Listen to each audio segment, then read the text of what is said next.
time last week, we got a little bit of a steer that we'd get news of that World Cup squad probably at the weekend. We did. It was Sunday afternoon, and really we were just waiting to see yes or no, Brook or Roy, and in the end the decision was made to take Harry Brook into that World Cup squad ahead of Jason Roy, and it is as they've all said, a very tough decision. Was it the right decision?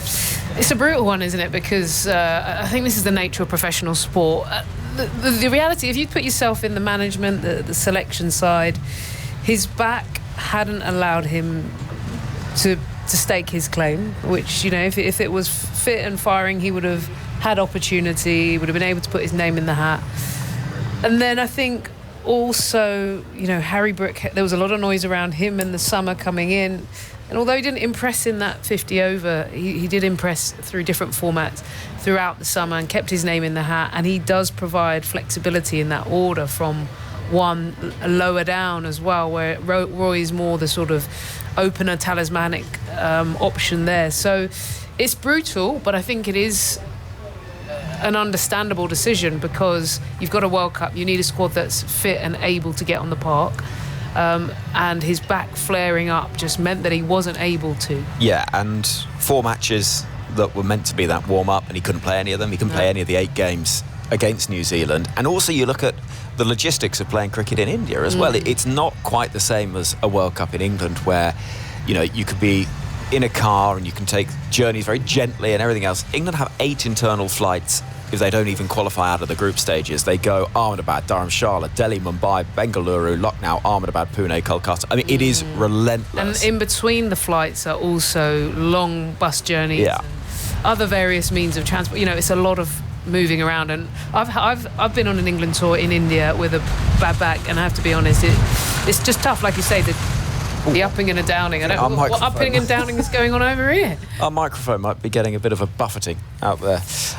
That's the sort of conditions. So I think there was a lot of weighing up. If he was fit, he would have stayed in that squad and kicked on. But I think there's been a few other questions, and then Harry Brook has put his name in the hat. Jason Roy, Stefan Schemmelt, who joins us, chief cricket writer for BBC Sport. Jason Roy was told he was part of the World Cup squad in what was, as we understood it, a reasonably set in stone squad announcement a month or so ago. It became increasingly less set in stone as the month went on, despite all these claims that clarity was being sought and they were trying to give us as much clarity as possible. Has this been managed badly, do you think? I haven't heard many people say that England have come to the wrong decision with the squad that they've ultimately picked. But yeah, the route that they've taken to get there has been an odd one, in that we had Luke Wright back in August telling us that this was the 15 players that would go to the World Cup. And pretty soon after that, Jos Buttler, the captain, and Matthew Mott, the coach, were saying, naturally, no, it's not. We might make changes. There might be the opportunity, because they kept getting asked about Harry Brook. And when Jos Buttler was saying, well, there's a lot to happen between now and the time we get on the plane, Butler might have meant, well, someone could break a finger, someone could have a back spasm. But that was always opaque. It was never clear. Never clear. Now, they had loads of opportunities to shut down the conversation. No, these are the 15 players that we've picked. All being well, these will be the 15 players that get on the plane. Or indeed, no, that isn't the 15 no, they're not. Get on the plane. We keep it open. It was always quite vague.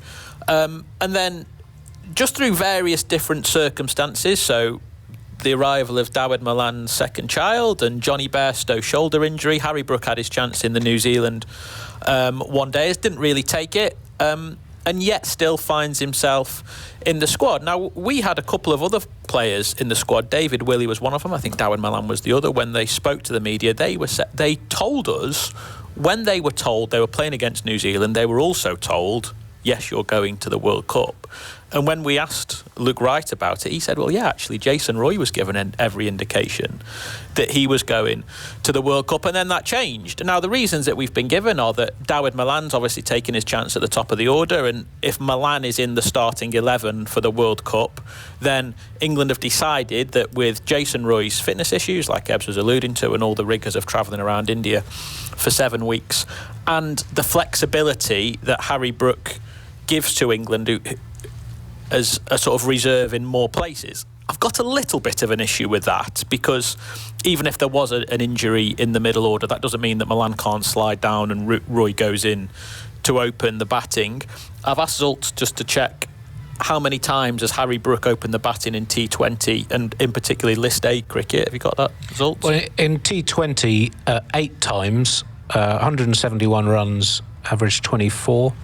100 of those runs were in one innings in the IPL this year. In List A cricket, just twice, including one of the games against New Zealand. In first-class cricket, 17 times, quite a few years ago, but with no success, averaged under 15 in those innings. So this idea that he provides flexibility and he can bat anywhere down in the top order isn't really backed up by stats. It's based essentially on his promise and his talent rather than anything that he's actually done on the pitch. So what it reminds me of it is back in the day when England used to pick football squads for the World Cup, and they used to say, well, James Milner will go because he can play right back, but no one had really seen him play right back for England. He can fill in, it's fine. And so like the numbers that Zoltz comes up with, Harry Brook's really, really talented, but would we want him opening the batting in a crucial World Cup game? Because he hasn't really done it. And I think Roy can probably feel a little bit aggrieved, actually. He's made 200s in his last 6 one-day internationals. Harry Brook's only played 6 one-day internationals. He's made 123 runs in those, 80 of which came in one innings. England might have made the right decision. Harry Brook is a fantastic batter, but I'm not sure about the way that they've got there. I definitely think Jason Roy can feel a little bit aggrieved because of his record, how important he was in the 2019 World Cup, and actually when he's played one-day cricket. We know he got dropped from the T20 side, but England always said we feel that one-days is his best format, and he's backed that up recently.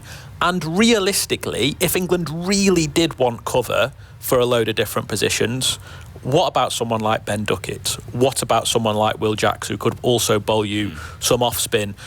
I've got no problem with them picking Brook. I'm just not sure they've got there in the right way. Yeah, on Jason Roy's recent form, it slightly encapsulates how he has been as a one-day cricketer for England. He has those 2 centuries in his last 6 innings. In between the 2 centuries, he had 3 single-figure scores, which was his 3rd run of 3 single-figure scores in his career. And either side of that, no other 50s in his last 14 innings. That's something that we've seen from Roy. He's had great periods, and he's had fallow periods throughout. He has the most productive 10 innings sequence of any England player in one-day international cricket. 743 runs, 3 centuries, 5 other 50s. That was before and during the 2019 World Cup. He's also the only England top order player in men's ODI cricket to be out for 20 or fewer in 9 consecutive innings. So we've had these bursts of form and then fallow periods. But as Stefan said, I guess the fact that he wasn't fit enough to prove one way or the other what kind of stage he's in at the moment means that there just almost wasn't evidence. And we know with Roy that he can click very quickly, and he's had 3 runs of 75 or more in 3 consecutive innings. To put that in context, only one player's ever had more than that, more than 3 different runs of 75 or more in 3 consecutive ODIs, and that was A.B. de Villiers.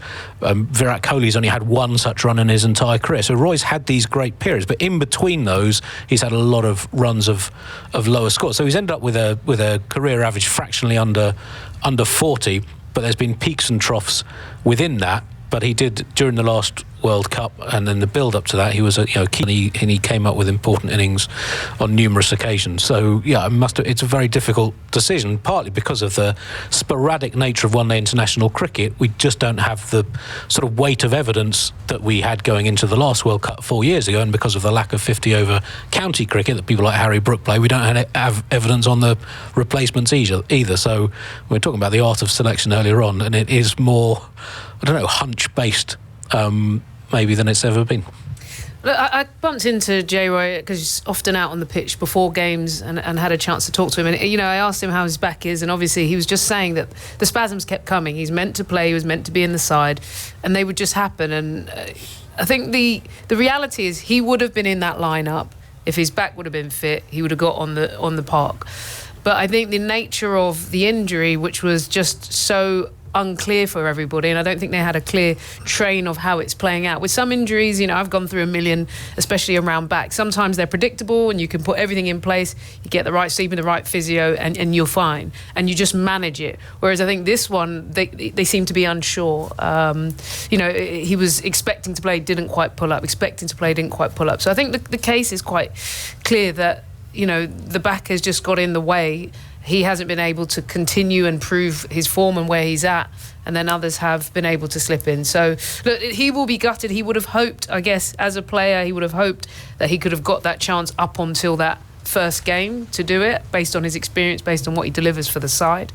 But they've made the call, so it's going to be gutting. And I believe if he was there, he would have had an impact. That's the sort of place he would thrive, but unfortunately he's not.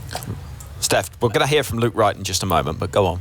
He's unlucky, Jason Roy, that there are so many different players who can replace him. So when you think of the other two players in the England squad who are carrying niggles and didn't feature much in the New Zealand series, Adil Rashid and Mark Wood, who are pretty much irreplaceable, actually, with Jofra Archer not being fit and Gus Atkinson and Bryden Cars being so inexperienced, you would say that England are happy to take a punt on Rashid and Wood as basically two of the best in the world of what they do, and they're happy to carry them in the squad.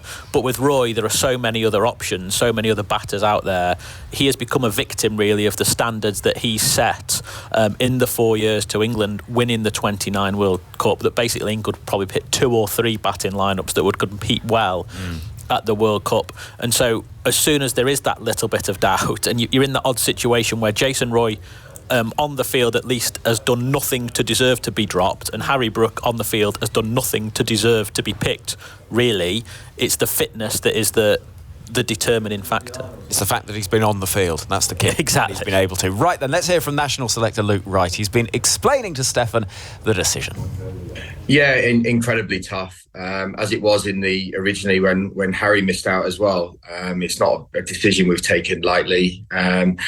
Unfortunately for Jason, we couldn't have envisaged him not playing at all in that New Zealand series. We probably at that point in the early squad had him down for opening the batting with Johnny in the World Cup and Milan giving us that cover from probably 1 to 4. But as things happen in sport, unfortunately injuries happen, and I think for Dawid, the way he played throughout that series, talk about taking an opportunity with both hands. He was absolutely outstanding. So I think from a selection panel, when we got together, we probably realised that it slightly changed, that David was probably going to be the one that would be opening the batting with Johnny in the World Cup. And then really it was a case of that spare batter. What did that look like? And obviously from Jason's point of view, probably covers us really only from an opening point of view. And obviously from Harry, he gives us that cover from 1 to 6, and obviously been in great form as well. So look, it's an incredibly tough decision, but on the same token, it just shows where we are at with English cricket, that there are so many tough decisions. It's a privilege to have those tough decisions, and we've had to make yet another one. Even before Dawid showed such great form and Jason's back issue became apparent, back when we had this conversation in August, you said that 15 was the 15 to go to the World Cup, but then we had Joss and Matthew saying there might actually be a way for guys to get in. So can you just explain the difference in the message that we were getting, please? Yeah, well, I think as a selection panel, when we picked that 15, the idea was that at that point, with all the information we had at hand, was that would be the 15 that would travel. And that was the 15 that we obviously picked in that New Zealand ODI series. So, from that point, it was to try and give those guys as much practice and form as we could to get them ready for a World Cup. Also, I said it myself, but it was said, it's been spoken about a lot. I think everyone knows that there's that cut-off from the 28th when it actually gets locked in the squads. And we're no different to any other teams around the world, that, look, we have to always be flexible in any decision-making. As I said, we weren't expecting Jason to not play a game at that point. And sadly, that's the way it panned out. But, we have to try and pick the best squad that we think have the best chance to win a World Cup. So when we get together, unfortunately, things have changed slightly, and we had to be able to adapt to that. A couple of guys through the New Zealand series, when they spoke to us, they said when they got told they were playing against New Zealand that they were also going to the World Cup. Was that the case with Jason? Was there a point where he was told, yes, you are in the World Cup squad? Well, everyone was told that this is the 15 we're looking to take to the World Cup. I think everyone was aware that there's the 28th cut-off date. But as it was, unfortunately, that's the ruthless side of sport, isn't it? And it's not the nice side of sport that changes do have to be made. And I think throughout the whole series, it's been spoken about the whole way through this date and changing. And look, it's not a nice moment to have to change someone who feels like they're going to be on the plane to the World Cup. But ultimately, we have to pick the best squad that we think is, and that's the way we've gone. Who had the conversation with Jason, and was he pretty aggrieved when he got the news? Well, look, it's not for me to say what was actually said in there. Josh spoke to Jason first, with Motti obviously following it up, and as a way we do it with the selection panel, whoever speaks to the player at that time, we all follow up eventually. But as you can imagine, you don't want 4 or 5, or 3 or 4 people ringing you with the same message in the same day. So, but look, the feedback, obviously very disappointed. I'm sure he's hurt. But also Jace knows what professional sports is like. He's been around long enough to know that I'm sure he's had some disappointing moments throughout his career as well. And as I said, we've had to do the same thing with Harry Brook as well. But this time for him, it was a good call, and that's how professional sport is. It's not nice at times. It can be amazing, but also it's not always highlight reels. And, we're very for Jason, I've said enough times. But unfortunately, we had to make a tough decision, and we made that. Absolutely gutted is how he described Jason Roy as being. That was Luke Wright, the England national selector, when Roy received the news that he wouldn't be part of the World Cup squad. Second time it's happened to him in a year as well, Ebony, after he missed out on the 2022 T20 World Cup squad too. So, this is a guy that has contributed a huge amount to English white ball cricket. And you think about that Owen Morgan era, and the amount of games he played. Just looking here, he's played 116 ODIs, 64 T20s. Andy mentioned that his average in ODI cricket is just shy of 40.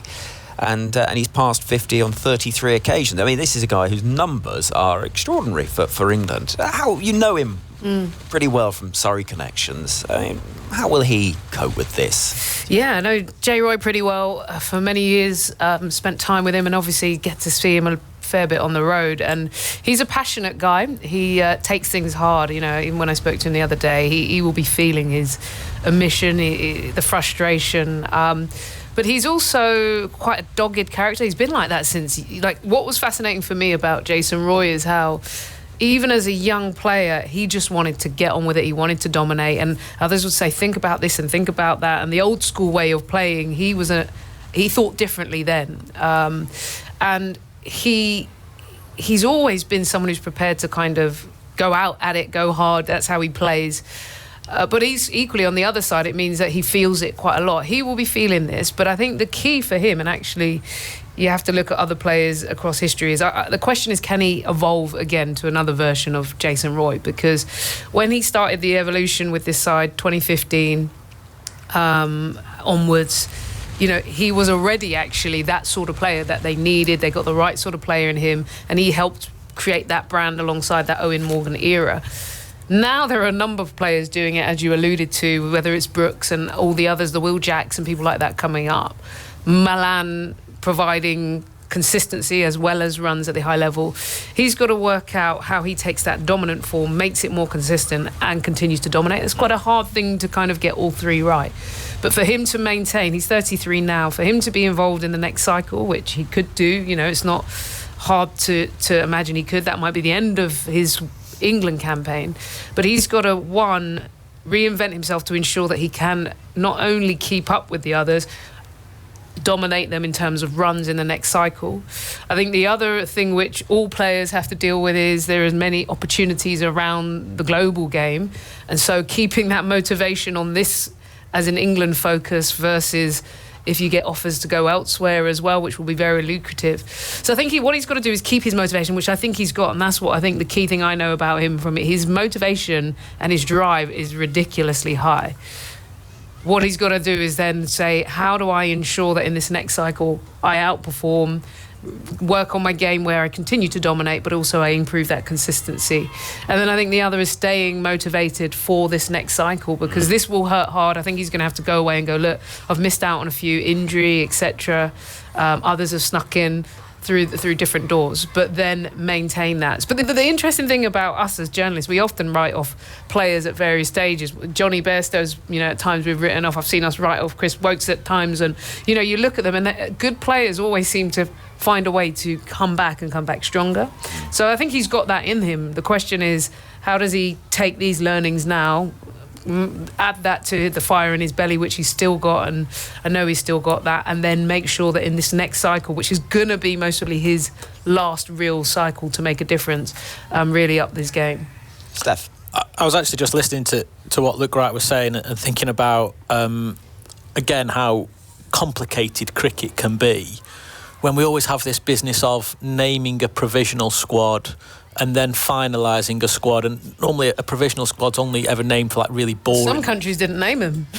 But normally they're sort of picked for boring reasons, like marketing headshots and visas and all those things. And again, it's just a time when cricket sometimes makes itself needlessly complicated. And I think England, when Luke Wright did name that squad back in August, they genuinely did believe that Roy was in the starting 11 and that Milan was there as the reserve. So that's where Roy genuinely did come a cropper just through Dawid Milan's form. He's sort of England's great survivor, isn't he, Dawid Milan? He refuses to go away and just churns through weight of runs.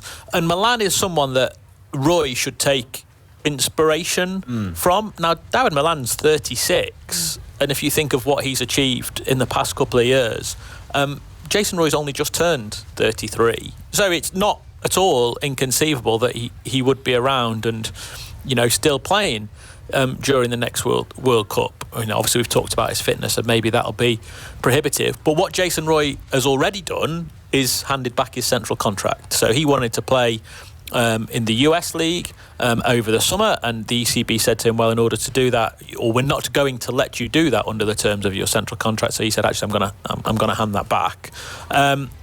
And so now, what happens from Jason Roy's point of view from in that scenario? Because we know that we're in central contract season, they'll be getting awarded soon. Will he get another one? Will he want another one? And that's the interesting thing for Jason Roy, because mainly his cricket's going to be 20 overs, because he's not going to play any 50 over domestic cricket, realistically. I should say he gave up his incremental contract with the ECB to play in the USA in the MLC League. Apparently, 300 grand to play in the first 2 seasons of that. So, big sums of money. Andy? Yeah, and I guess the difficulty for Roy trying to get back in the England side is, where is he going to score the runs to do that? As you said, he's not actually played any domestic one-day cricket, 50 over cricket, since before the 2019 World Cup. That's the case for basically all of England's regular one-day international players. And his form in T20 cricket has not been great. Since July of last year, he's played 50 matches, averaged just under 22 in all T20 cricket, domestic and international. So, yeah, he's going to have to put up some really big numbers in those franchise tournaments, I think, to have a chance of forcing his way back in if he doesn't have that central contract. I guess it also depends how England and a lot of the players in the England team see the end of this 50 over World Cup as the end of a generation, really, of players. Certainly in 50 over cricket, and maybe it'll be the T20 World Cup in the US and the Caribbean next year, where a lot of these players, their England careers might come to an end, certainly in the limited overs form. And remember, after the last 2019 World Cup, England were ruthless with Liam Plunkett. Yeah. His last game for England was the World Cup final, never picked again. I suppose a lot of it will be the desire from either England, if they're going to give Roy another chance, or they're going to move on to other players, or Roy himself, does he want to work hard and try to get his place back? Because we know he's been offered the chance to play in this series in the last 2 games. Luke Wright said to us, actually, this first game would come just a little bit too soon for him in terms of his back. But also there's that tour of the West Indies in December, which I think will be a very similar situation to this series, where England are picking a completely different squad to what went to the World Cup. Now, if Jason Roy's only just missed out on the World Cup squad, you'd think he'd be first choice in a sort of second string team. There's a couple of other situations over the next couple of years, whereas a few England series overlap. He would get the opportunity in theory, if England don't want to move on from him and if he still has the desire to get his place back. Well, that England squad, you mentioned those players that might be thinking about the final cycle for them in terms of 50 over World Cup cricket. Butler certainly would be one of those, north of 30 now. Moeen Ali, Johnny Bairstow perhaps, David Milan, you'd have thought, Adil Rashid, Joe Root, Ben Stokes, David Willey, Mark Wood, Chris Wake. I mean, that's pretty much the whole squad.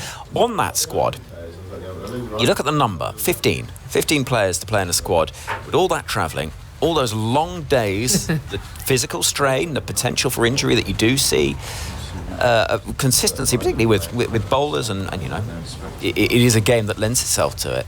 You compare that with the Football World Cup, where you have a squad of 26. Why is it 15? It feels very, very few. Well, you can include 16 players, I think, in a football tournament in the game. If you've got 5 subs, straight away you can use 16 players straight away, whereas in cricket you pick 11, and unless someone gets injured, needs to be a fielding sub, that's it. Yeah. So I think there's part of the reason is you could be carrying a lot of players around not to do anything. The other thing in a Cricket World Cup is, unlike the Football World Cup, you can, if someone gets injured, you can replace them. That doesn't happen in a football tournament. But you're right, 15 does seem a bit skinny. On a sort of test tour of that length, you'd probably be taking 16 or 17 players. Yeah. But I think there are just those slight differences, whereas in cricket there aren't subs, and in the World Cup there is the chance to for players to come in. And actually, on the subject of England's reserves, now for so long that we've thought England have got to name 3 official travelling reserves, they'll go to India and they'll schlep around and they'll carry the drinks and whatever. That's not the case now. Luke Wright sort of clarified that for us the other day, that in fact even the reserves don't have to be official reserves. They might just put 3 or 4 players on standby. We know that Jofra Archer's going to go to the World Cup, but that's mainly because that's the best place for him to be in sort of the rehabilitation from that elbow injury, to be around the England squad and the medical staff. But even if a pace bowler got injured, that doesn't necessarily mean that Archer would be the man to come into the squad.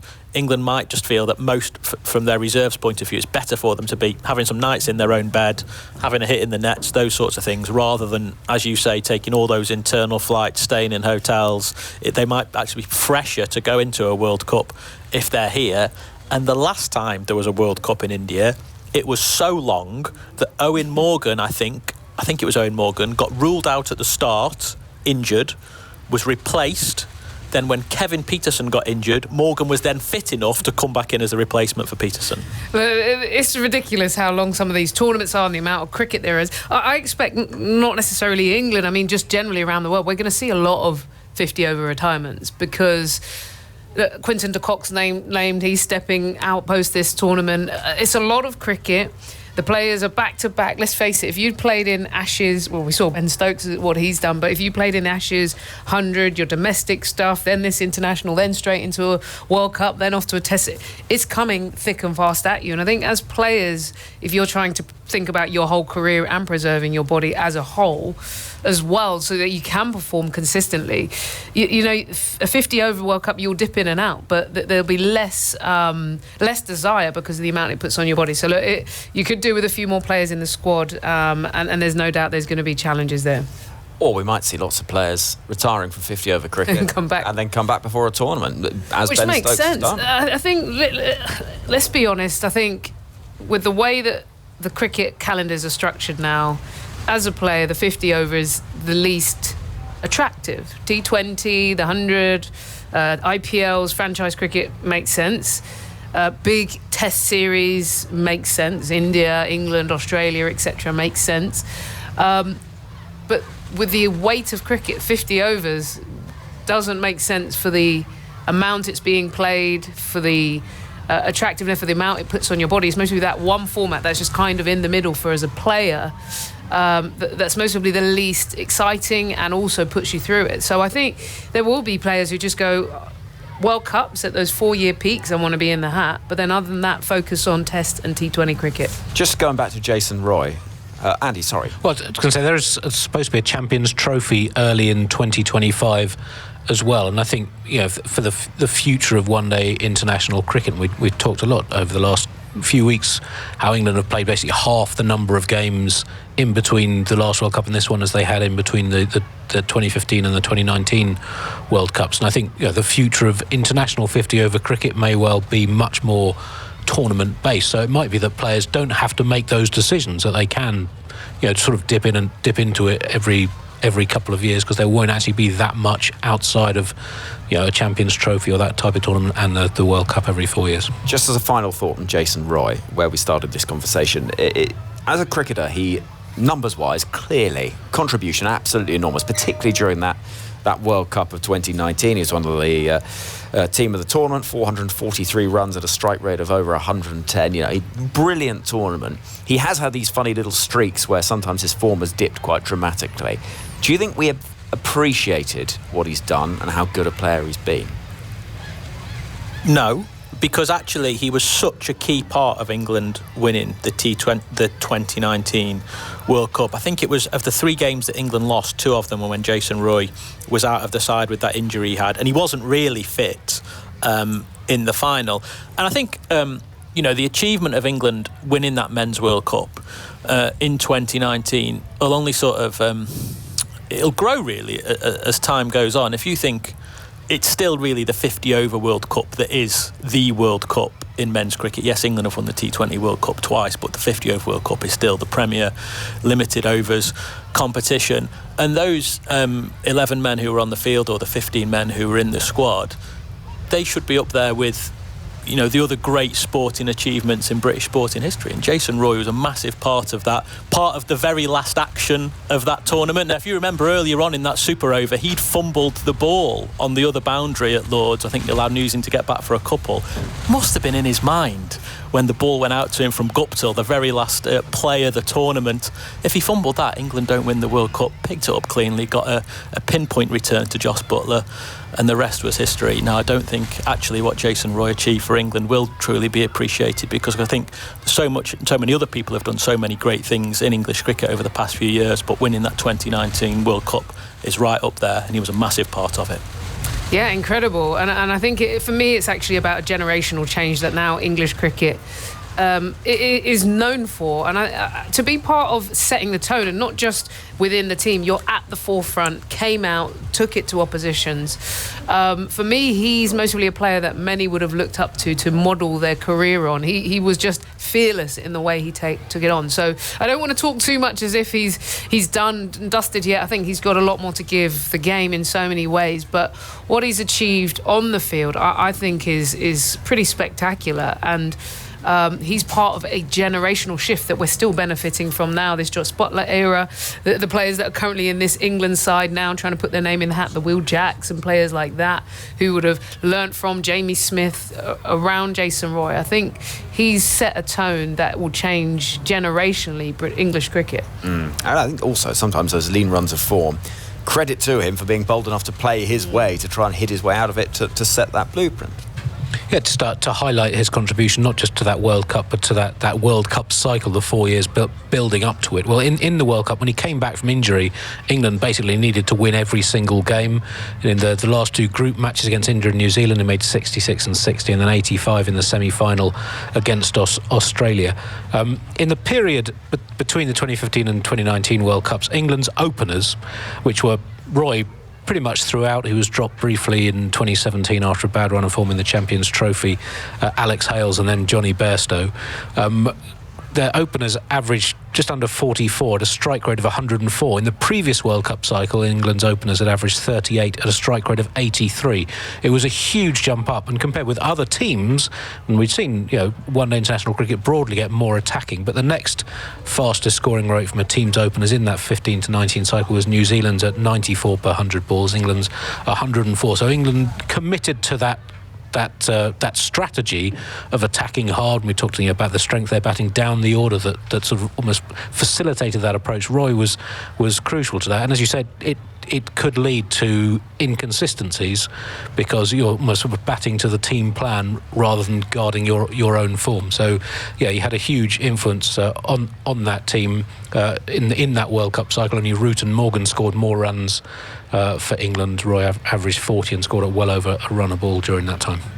Ebbs, as a guy, as a teammate, colleague, somebody that you met very early days of playing Surrey, what was he like? He's very fun. For me, he's I would also say that this is a little bit wider field, but I met him in an era where women's cricket wasn't that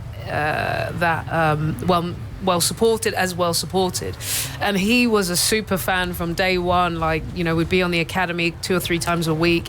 He was always over talking game, how's it going, really supportive. So I think from a personal perspective, I have a lot of love for Jason Roy. I think he's a fabulous person. I think I just learned about cricket in terms of that fearlessness. I think, when I listen to and you look at his results, and sometimes you'll get 100 and those scores and 100, to have that bravery to back, I would say it's almost like an asymmetric wrist. You know that if you go hard at a swinging ball early on, the vision is to dominate, but you also know there's a big chance of getting out. But to have the mindset to say, I'm going to back this style of cricket, I used to just watch him and just always be in awe of that. I'm going to stick to this. I'm going to take it on. And he was like that from young, like a teenager, all the way through to today. And that, I think, is special. I think this is what Brendan McCullum and this Bazball era are moving towards. That sort of that mindset is quite rare in sport, because usually what happens is you snick off and then someone goes in their hole, and then and you can kind of wallow and then start to completely overhaul your game. Versus, I'm going to back my style and take it on. And so that's what I mean by saying he's been part of generational change. And I think as a person, he's just fun, quite light. He's got that forward-thinking kind of mindset. And he's brilliant to be around. And so, yeah, I think he'll bring a lot. He's a player that you will miss in a changing room, because he does bring that light energy. You need those on World Cup, actually, the longer trips. You need players who bring that energy and lightness. So, yeah, a brilliant character. And, no doubt he'll bring plenty more to the game. Yep, well, we'll wait and see if he's going to play for England. Again, career that so far, it's worth pointing out, so far he's certainly not announced any international retirements yet. He played those 5 tests in 2019, 116 ODIs, 60, 20 internationals. So big contributor to English cricket over the last few years.